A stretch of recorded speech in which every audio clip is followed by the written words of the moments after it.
Welcome back to News Desk and thank you for staying with us. To the coast, and the 7th annual convention of the leadership of the Kenya Union of Savings and Credit Cooperatives Limited, KUSCCO, has entered its second day in Mombasa. The meeting comes against a backdrop of implementation of new regulations for non-deposit taking SACCOs that players in the sector say will help put a stop to Ponzi schemes masquerading as SACCOs and defrauding members of their hard-earned savings. Already 175 deposit-taking SACCOs and 185 non-deposit taking SACCOs are now regulated by SASRA. We are now joined by our Mombasa Bureau Chief Patrick Amimo for the latest. Good afternoon, Patrick. What would be some of the outcomes of the second day of this conference? Good afternoon. The discussions are ongoing. Members looking at how the cooperative and saving society movement can be boosted in the country. And as we look at it, those 175 non-deposit taking SACCOs and the 185 deposit taking SACCOs having been included into that SASRA, the regulatory authority, it is a milestone. And joining me is the CEO of SASRA, Peter Njuguna, just to tell us the importance of these SACCOs that are non-deposit taking and those deposit taking SACCOs joining SASRA. Thank you very much. Now, I think, yeah, you are right. We have 360 SACCOs today, which together combine 800 billion in assets funded by member deposits and shares and the retained earning. That's commendable. And therefore, they are coming to under different level, more stringent level of regulations. It's important for them because SASRA Act defines what you call performance standards in terms of capital, liquidity, asset quality, operational standards in terms of how they put in their systems. Even opening a branch has to be regulated because you want to make sure that they open infrastructure that is safe and secure, even physically as much as virtually. So that is significant because now the government is underscoring the importance of protecting these assets.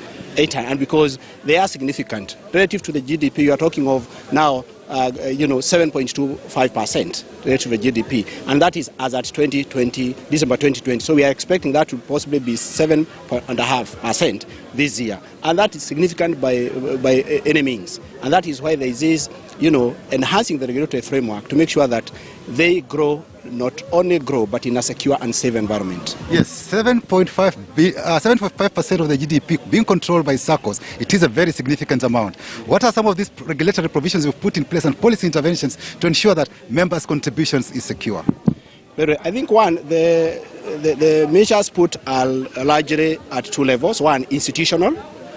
Then there is a financial standards and there is a operating standards to address the operational risk. So we are saying institutionally there must be mechanisms that are put, both governance structures, to make sure that the decisions are made in a prudent and sound manner. Now, how do you measure the soundness? Is about saying looking at the capital, looking at the loan quality, so that the loans that are given are recoverable.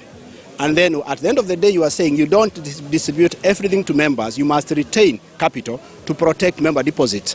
And two, that capital is available to you to engage in research, to engage in expansion. You don't have to use member deposits to undertake, for example, construction of a branch or acquisition of a system. That should come from capital. And capital can only be built when you develop. So we have 10% core capital, of which must be 50% should be retained earnings. And then we have liquidity at 15% of the deposits. Then we have loan quality where we expect tolerance level of no more than 5% of that non-performing defaulted loans. And then elements like the physical infrastructure. How have you put up is it conducive and secure for the members? So those are some of the highlights that we do. We also have limit in terms of investments in non-core business. If you are to invest in land and property, it cannot be more than 5% of your total assets. And those are some of and that means that where you put your money, the deposit, must be priority loans. Then secondary is to put in investment that are liquid, easy to convert to cash, and then before you think about fixed assets. Good. And looking at these, some of the societies, some SACCOs have had to close down. I don't know what led to their closure and how many are they in number? Very well. I think the number we have over the last now 12 years is coming to 15 or thereabout. And this I would say, it's out of the competitive pressures that these entities are operating. Remember, over the last decade, we have seen a lot of competition in the industry through technology, through policy actions, and all these have enhanced competition, because what does a member of a SACCO want? A safe place to put money and access to loans when he needs it. So if there are others who are offering it, then it brings competition to the small SACCOs. Secondly, the large SACCOs who have just stated that for DT SACCOs, they account, about 35 account for 72% of the 700 billion for deposit-taking SACCOs. That telling you their growth is also eating to the market of the small ones, because they branch out, and that brings competition to them. So largely, what I would say, the closure, yes, it is non-compliance with the licensing requirement, but the root cause of that is a business strategies, the business competition. And that is why this forum is very significant, and I appreciate KUSCCO for arranging it with the theme, because SACCOs, as they grow, being smaller entities, collaboration in shared common services can actually ease the burden of the business burden they bear from capital and building infrastructure, so that the SACCOs can focus on offering financial services, not about branching out, not about platforms.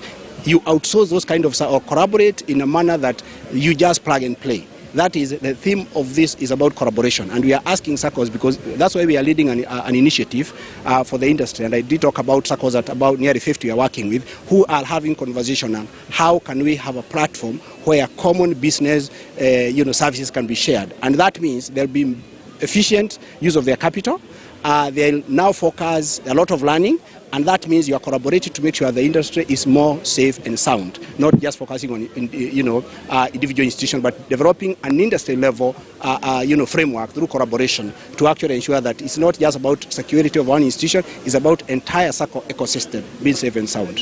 Thank you so much. That's Mr. Njuguna, the CEO of SASRA, just trying to tell us challenges facing the SACCO movement, and also the issue of merger, because they say now they are looking at ways of merging those SACCOs to ensure that at least we have those powerful SACCOs that can have a good financial base moving forward. Back to the studio. Thank you, Patrick, a bureau chief from Mombasa, for that comprehensive report. From the coast back to the capital, and investigation